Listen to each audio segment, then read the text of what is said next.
Podcast hosted by Stuart Brisgell, myself, and David Solomon, that other guy, where we bring you unfiltered, uncensored conversation on a wide range of topics. Our podcast is dedicated to giving you a platform to express your opinions and our opinions, share your thoughts, experience, ideas, and hear a variety of honest opinions.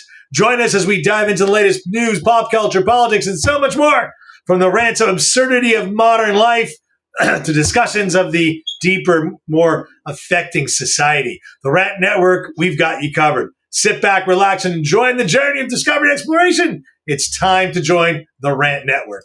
David, we were talking briefly about the Vice President of the United States. And what does the Vice President of the United States do? What have they done throughout history? And, if the vice president doesn't know what they're supposed to be doing, shouldn't we be a little bit more concerned? Let me ask you a question. Somebody was to ask you tomorrow what you do for a living. You answer them? I'm going to plead the fifth because I think the vice president did before me. I'll ask my question again. Somebody asks you a question. What do you do for a living? Tell me. I'm a financial advisor. And what does a financial advisor do? Manage wealth and money and help people make decisions that they may not be capable of making or need the recommendations to make. So here's a funny thing. Like in an elevator pitch, we'll be able to tell me what's going on. But Kamala Harris, a show that is filled with Democrat-loving people. I mean, there's not hardly a person in the audience who doesn't love the Democrats. He's a Republican hater. He's very overt about it. He will knock the Republicans to death. And he brings on Kamala Harris, and to use a baseball term, soft tosses her a pitch and says, tell me about, what you do as a vice president. And instead of answering the question, she says, I have the pleasure and the honor of working with the president of the United States and serving him in blah, blah, blah, blah, blah, blah. And he got a wonderful answer, but you didn't answer my question.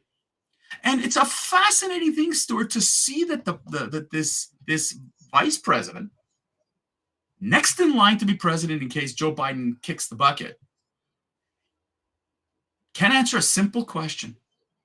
I mean, look, even, she's had a really rough time because even the people on The View are kind of pissed off at her because her and Elizabeth Warren are having a little bit of a piss war, because Warren won't support her on the ticket. But Kamala has embarrassed herself, the president, the Democratic Party, and the United States numerous times. You should have been prepped. You gone on to if you're telling me that you didn't know what Stephen Colbert was going to ask you, either your team and staff are incompetent and stupid, or you're stupid. I can't figure this one out, Stu. Help me here. Please help me. I decided, to experiment, and I'm going to post this.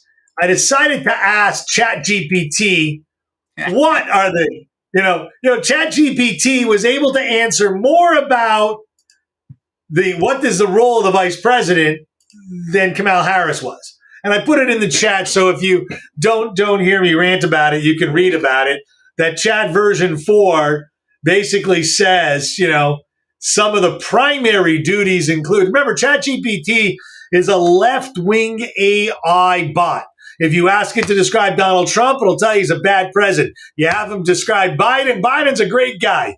The president over the Senate, the vice president of the Senate, meaning the presides over the Senate, an authority to cast a tiebreaker. Well, we know she can do that and make the wrong decision. Succession to the president. Yes, we know that she is first in line, right? She is the advising of the president. In other words, President Biden actually goes to her and asks for advice. Ceremonial and diplomatic functions, okay? And also supporting the president's agenda. And again, every president tells her vice president to hide in a closet for the most part.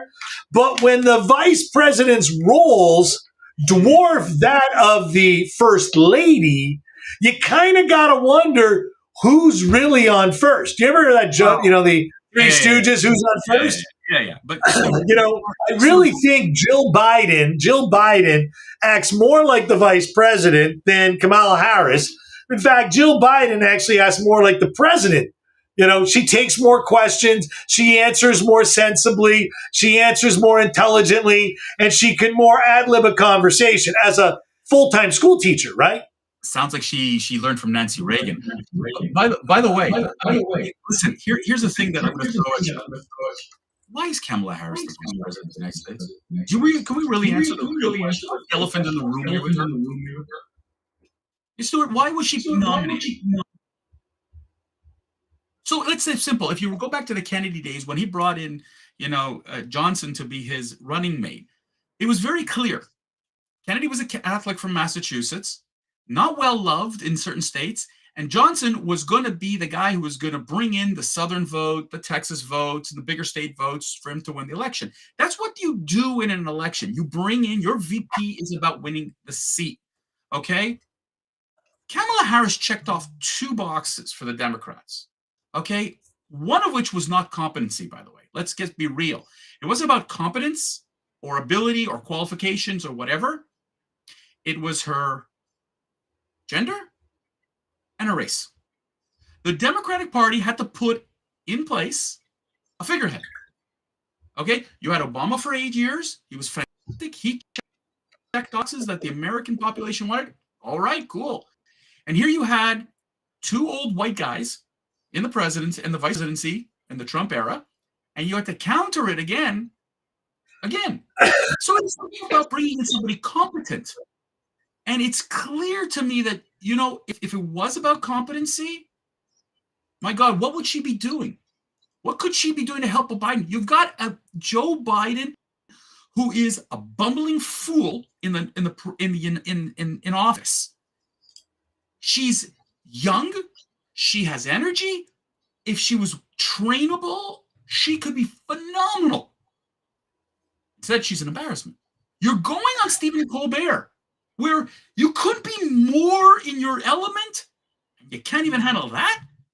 That's a real problem for me. And I think and I think Elizabeth Warren, with all due respect, has got it right.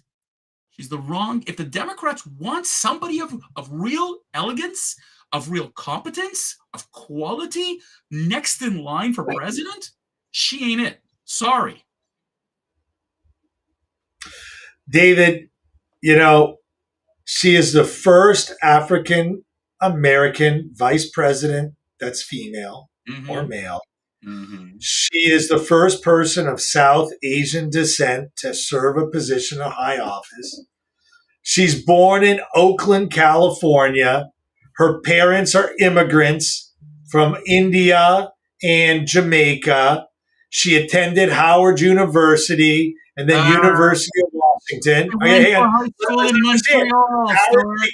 began her career as a district attorney who put out more criminals and more, reforms that have taken California to being the largest state of crime without punishment in the country.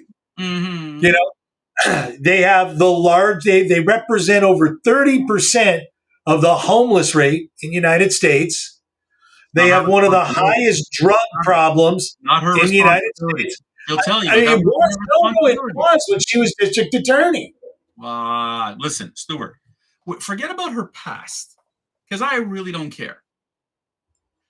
You got a White House that has a president and a vice president. You should have a no, sir. David, you're a racist. You can't call it a White House. I'm sorry, David. I got to correct you. You can't call someone a retard. You can't call it the White House anymore. You are absolutely being a racist. So the Caucasian House that you've got in Washington, D.C. is, which I totally disagree with your statement. I mean, I know you're trying to be funny and tongue in cheek, but the reality is that, you have the most powerful seat in the world. You've got a president who has shown tremendous incompetence. He asked her or nominated her to supposedly be the border czar, right? She was supposed to take care of it. She's done nothing and less than nothing to do it. She has lost staff members left, right, and center because nobody wants to work with her.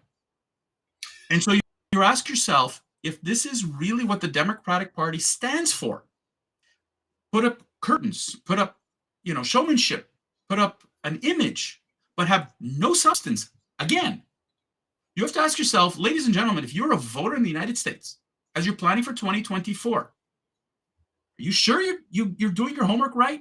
Is it rather to do window dressing? I mean, would you rather have that? Or would you have somebody who actually can make a difference? Because all you've been dealing with the last 2 years is inflation, failing banks, which is new, okay, escalating prices, gas through the roof, and a president and a vice president who are smiling and lying to the population and exaggerating statistics and apparently unaware of their real role as president and vice president. Just remember that. Right. I mean, someone should have asked her, or Colbert should have asked her, do you know where the southern border is? Do you know what a border is? Do you know what the vice president does? Do you know what the president does? Maybe she couldn't even answer that question either because he's got too many handlers. And Kamala Harris obviously has too few handlers. The failed banks, I mean, the decisions that these people are making, the economy needs to run. So they got to bail out their friends. Biden's got problems. And I think the Democratic Party is more scared of Kamala Harris becoming commander in chief before Biden finishes out his administration. Well, what's and I think Elizabeth Warren knows that that's a big problem. And to give Kamala Harris any street credit would probably be a bigger problem because she is a left-wing crazy.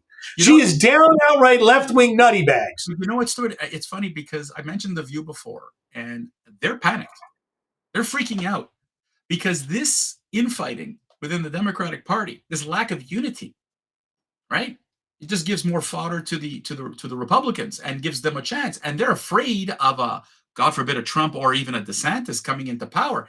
It's absolutely they're dying. They are dying and starting to plead venomous shit about DeSantis, but it's not about DeSantis. No, but it's about Kamala Harris. Does Kamala Harris actually going to debate? No. I mean, if I want that woman to debate, could you imagine? I'm going to give you a scenario. It's a dream scenario of mine. Okay, it's the DeSantis Nikki Haley ticket. That's my dream ticket right now. Okay, regardless of who's president, vice president, I don't care. But I'm just saying that's my ticket. So let's just pretend DeSantis will go up against Joe Biden, and Kamala Harris will go up against Nikki Haley in these debates. Okay. On this side, you've got brainlessness, and on this side, you've got strength and power. Well, you can't call her brainlessness. She is a super well-educated woman. She graduated from a top law school in University of Washington. That's nothing to slouch at. I'm sorry. In the grand world of in the world of politics, where you are going out and meet world leaders, Stuart, which she has numerous times, she's embarrassed the United States and the free world with her. I agree. And so, if you're telling me this is about I need to get an education from an Ivy League school, no, I'm talking about. Listen, I agree with you. We agree. When Kamala Harris laughs, you know she's lying. The same way when Jean-Pierre starts looking down and her eyes start going like this, you know she's lying. Yeah. There are such poker tells on these two morons that, you know what? I'm glad we have two morons on the left because you know what, David? I can't talk about this woman anymore. It's just a waste of air. It's dead air. Wrap it up. You know what? Wrap it up with a bow, buddy. Just wrap it up. Let me wrap up this broadcast with a bow. That's all today. This is the end of the Kamala Harris embarrassing episode. Thank you for tuning in and listening to the Rant Network, where, you know what, we're going to call a moron and a hyena. We hope you enjoyed the facts that we gave you because, you know what, gather valuable insights. We appreciate your support. Join us again next time with a more thought-provoking conversation because it's something other than Kamala Harris, because that's thoughtless, every Monday, Wednesday, and Friday, noon. In the meantime, don't forget to follow us on social media. Share your thoughts. Remember us. Remind us. We're always interested in hearing from our viewers, topics. We get great insight. Thank you for listening. Keep ranting. David, it's a wrap.